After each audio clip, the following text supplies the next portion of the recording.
Your mind is lying to you. Right now, in the background of everything you do, every decision, every relationship, every quiet moment before you fall asleep, there is a voice. And that voice doesn't want you to succeed. It doesn't want you to try. It wants you afraid, small, still. The ancient Stoics called it the obstacle within, and they spent their entire lives building weapons against it. Today, we're handing those weapons to you. Welcome back to Wisdom of the Stoics. I want you to do something for me before we go any further. Think about the last time negative thinking stopped you. Not inconvenienced you, not slowed you down. Stopped you. Maybe it was a conversation you never had because your mind rehearsed every way it could go wrong.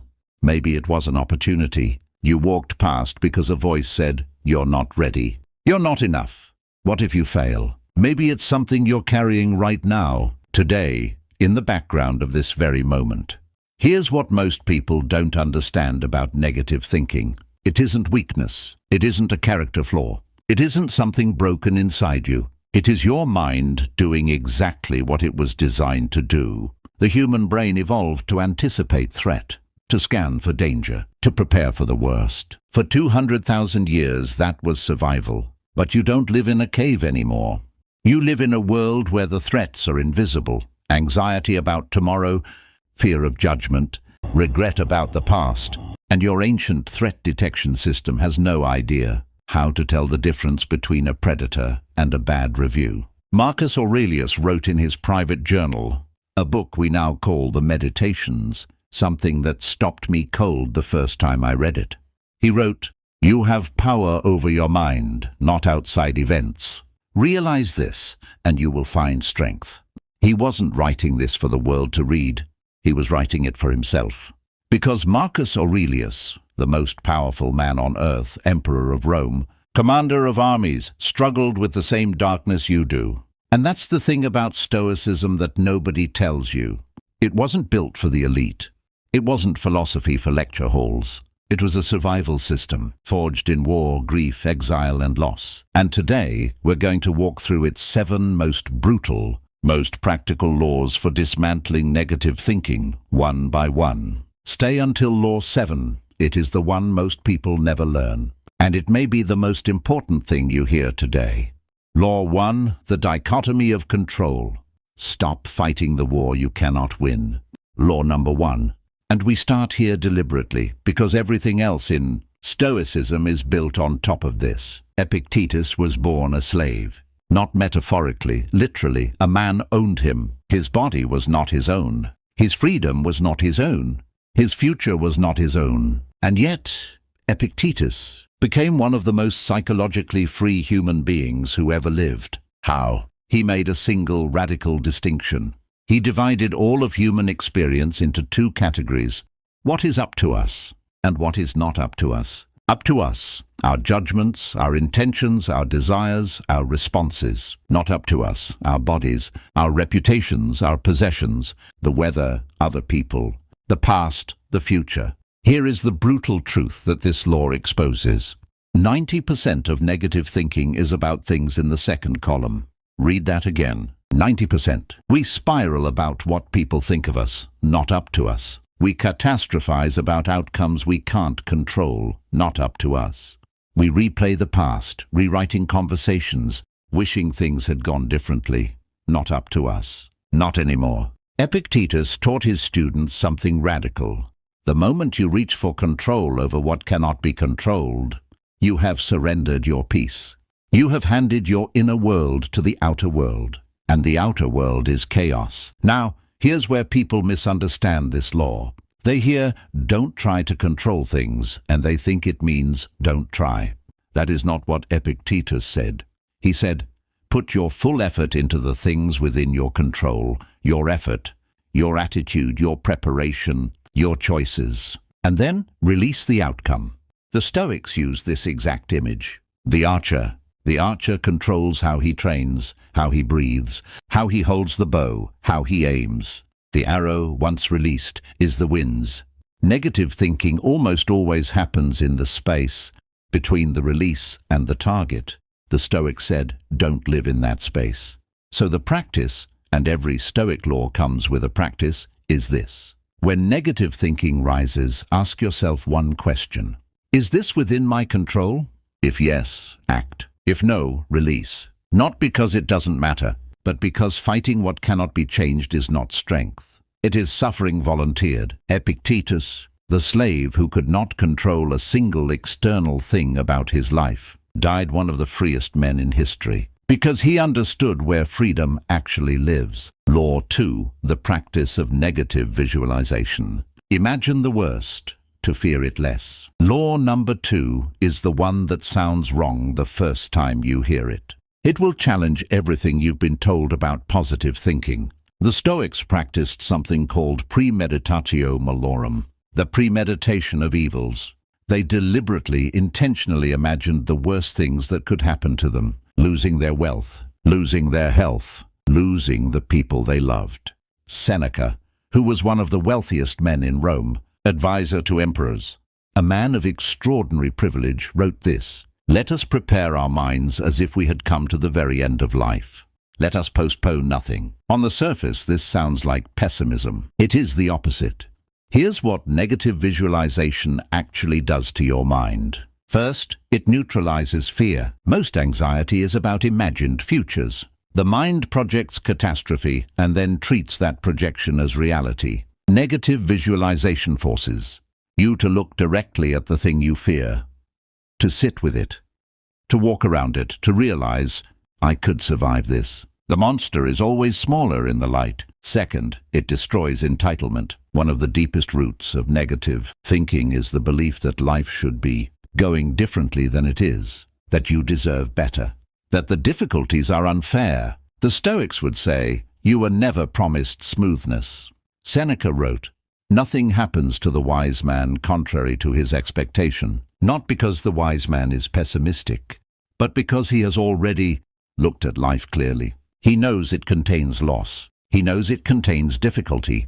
He has already made peace with that." Third, and this is the one that changes everything, negative visualization makes you deeply, profoundly grateful for what you have right now. Marcus Aurelius would begin mornings by reminding himself that the people he loved, his children, his wife, his friends, were mortal, not to fill himself with dread, but so that when he saw them that day, he saw them fully. He wasn't scrolling through his mind while talking to his son. He was there because he had already held the possibility of their absence. The practice: spend 5 minutes, once a day or once a week. Sit quietly and imagine losing something you currently take for granted, not to torture yourself, not to spiral, but to return to your life with eyes that see it for what it is: temporary, fragile, irreplaceable. You cannot feel negative about a life you are genuinely grateful for. The Stoics knew this, and they practiced it like medicine. Law 3, Amor fati, love of fate. Stop wishing it were different. Law 3, this one hits differently. Marcus Aurelius lost children, multiple children. He watched Rome suffer plague. He spent most of his reign on the front lines of war, not in his palace, but in military camps in the cold, far from home, far from everything he loved. He wrote the meditations in those camps, and in those pages, under those conditions, he kept returning to a single idea, not just acceptance of what is, but love of it. The Stoics called it Amor fati, love of fate. Friedrich Nietzsche, who studied the Stoics deeply, described it this way: "My formula for greatness in a human being is Amor fati. That one wants nothing to be different. Not forward, not backward, not in all eternity. Now, I want to be careful here, because this is the law most likely to be misunderstood. Amor fati does not mean you pretend pain isn't pain. It does not mean you perform happiness while suffering.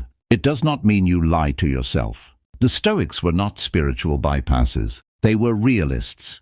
What Amor fati means is this: everything that has happened to you, everything, has made you exactly who you are in this moment. Your suffering sharpened you. Your failures taught you what success could not. Your losses opened spaces inside you that ease would have kept closed forever. There is a Stoic image I want you to hold: a fire.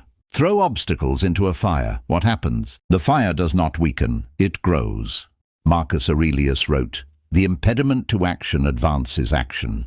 What stands in the way becomes the way. Ryan Holiday built an entire movement around this line. He called it "The obstacle is the way." But Marcus wasn't writing philosophy. He was writing a survival note to himself. He was reminding himself, because he had to keep reminding himself, that the things trying to break him were also the things building him. Here is the practice for Law 3. The next time something goes wrong, and something will, before you spiral, ask yourself, what is this teaching me that comfort never could?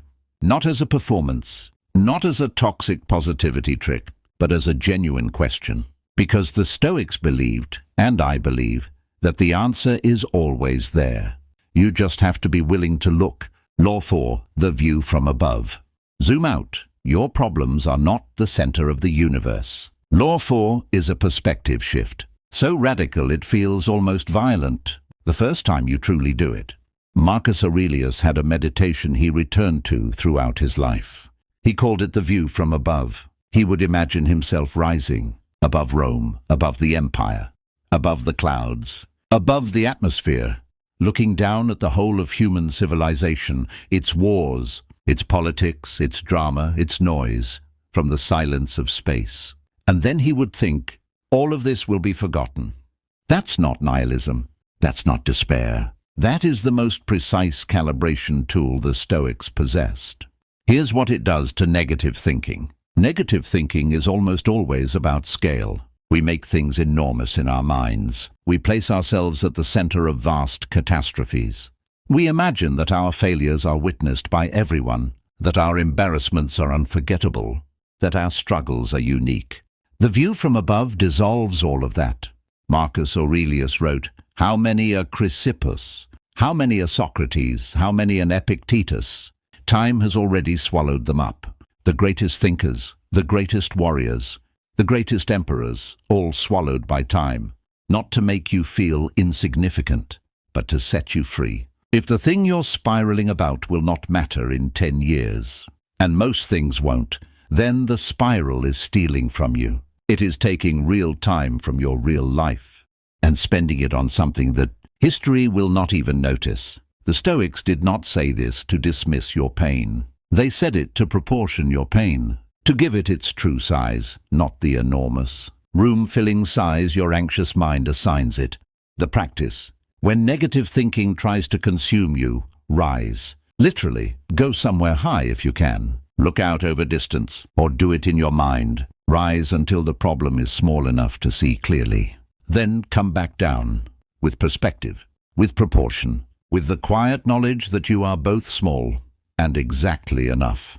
Law 5, Memento mori, remember death. The clock is running. Stop wasting it on fear. Law 5, this is the one people resist, and it's the one that changes everything. In ancient Rome, when a general returned from a great military victory, he was given a triumph, a massive public procession through the streets. The crowds would roar. The glory was total.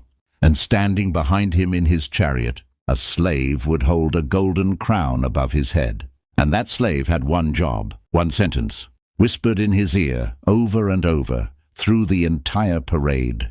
Memento mori, remember you will die. This was not cruelty. This was the most important gift the Romans could give to power. A reminder that no victory is permanent, no title is forever. No life, regardless of how extraordinary, is exempt. And the Stoics took this deeper, not just as a reminder of mortality, but as a call to presence. Seneca wrote, "It is not that we have a short time to live, but that we waste a great deal of it." He wasn't being harsh. He was being honest. Here is what Memento mori does to negative thinking. Negative thinking is almost always future-oriented. It borrows anxiety from a tomorrow that hasn't arrived yet. The awareness of death pulls you violently, completely back to now. Because right now, you are alive. Right now, this breath is real. Right now, whatever small joy is available to you if you choose to reach for it. The person who truly holds their mortality doesn't have time to catastrophize about things that don't matter. They are too busy actually living. I want to ask you something, and I want you to actually sit with it. If you knew, with certainty, that you had 1 year left to live, How much of what you're currently worried about would you still be worried about? How many conversations would you finally have? How many things would you finally try? How many mornings would you stop scrolling and just be there? Memento mori doesn't tell you to live recklessly. It tells you to live deliberately, to choose your thoughts the way a dying man chooses his words, carefully, honestly, with nothing wasted. Law 6, the logos, you are not your thoughts. The observer and the storm are not the same. Law 6 is where Stoicism becomes almost mystical, and it is the most psychologically sophisticated thing the ancient world produced. The Stoics believed in something they called the logos, the universal reason, the rational principle that runs through all of existence. And they believed that inside every human being there is a fragment of that reason, a part of you that is not the emotion, not the fear, not the spiral, a part of you that is the witness. Marcus Aurelius described it like this. He said, step back from the emotion, look at it, name it, examine it. He wrote, you have power over your mind, not outside events. But then he went further. He said, even the thoughts inside your head, even the negative thoughts, you are not those. You are the one who is aware of them. Here is what modern neuroscience confirms about what Epictetus and Marcus Aurelius understood 2,000 years ago. You are not your thoughts. Thoughts are events in the mind. They arise, they pass. They have no inherent power over you except the power you grant them through attention. The Stoics built a practice around this. When a negative thought arose, they would observe it and say, this is a thought, not a fact, not a command, a thought. Viktor Frankl, who survived Nazi concentration camps and went on to found logotherapy, said something the Stoics would have recognized completely. Between stimulus and response there is a space. In that space is our power to choose our response. In our response lies our growth and our freedom. That space, that is the logos. That is the observer. That is the part of you the Stoics were training. The practice. The next time a negative thought rises, and it will, don't fight it. Don't suppress it. Don't argue with it. Label it. There is a thought about failure. There is a thought about what they think of me. There is a thought that says I'm not enough. Then watch it, the way you'd watch a cloud cross the sky, with curiosity, with distance, with the quiet authority of the observer. You'll be surprised how quickly clouds move when you stop trying to hold them. Law 7, virtue is the only good. The secret the Stoics kept until last. Law 7, I told you to stay for this one. This is the law that holds all the others together. This is the one that, once you understand it, makes the first 6 not just practices, but weapons with a purpose. The Stoics taught that there is only one true good. Not wealth, not fame, not success, not pleasure, not even health. One good, virtue, arete, excellence of character. And here's why this destroys negative thinking at its root. Most of our negative thinking is about external things. Will I succeed? Will they like me? Will I have enough? Will I be enough? These are all questions about external outcomes. And the Stoics said those outcomes are not the good. They are preferred indifference. Nice to have, worth pursuing, but not the thing. The thing, the only thing that cannot be taken from you, the only thing that matters in the final accounting of a life, is the quality of the person you chose to be. Marcus Aurelius wrote this near the end of his life. Waste no more time arguing about what a good man should be. Be one. 4 words, be one. Not achieve, not acquire, not perform, be. Here is the deepest truth about negative thinking. It is almost always a misalignment between who you are and who you know you could be. Not about the external world, about the internal one. When you are acting in accordance with your deepest values, when you are being honest, being courageous, being kind, being diligent, negative thinking has no foothold, because you are not asking, am I enough? You already know the answer. The Stoics didn't build their philosophy to make you comfortable. They built it to make you unbreakable.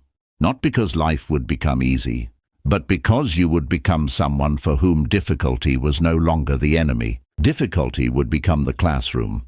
Failure would become the forge. And negative thinking, that ancient voice that has followed you everywhere, would become just noise, distant, manageable, yours to choose whether to listen to. 7 laws. Let's hold them together one last time. Law 1. Separate what you can control from what you cannot, and make peace with the difference. Law 2. Visualize the worst, not to fear it, but to diffuse it, and to see what you already have. Law 3. Love your fate. Every scar, every failure, every difficulty, it is all part of you. Law 4. Rise above. Your problems are real, but they are small against the vastness of existence. Keep them their proper size. Law 5. Remember death, not to despair, but to be awake. Right now, in this moment. Law 6. You are not your thoughts. You are the one who watches them. Step back, observe, choose. Law 7. Virtue is the only good. Be the person you know yourself capable of being. And the question of whether you're enough answers itself. The Stoics were not perfect people. Marcus Aurelius had doubts. Seneca had contradictions. Epictetus had scars. But they kept practicing every day, in journals, in letters, in the quiet before dawn. They treated philosophy not as an idea to agree with, but as a practice to return to. And that is all I'm asking of you today. Not perfection, just one return. The next time the voice comes, and it will, remember these 7 laws. Not all of them. Maybe just one. Maybe just, is this in my control? Maybe just, I am the observer, not the storm. Maybe just, what is this teaching me? One question, one practice, one return. That is how the Stoics changed.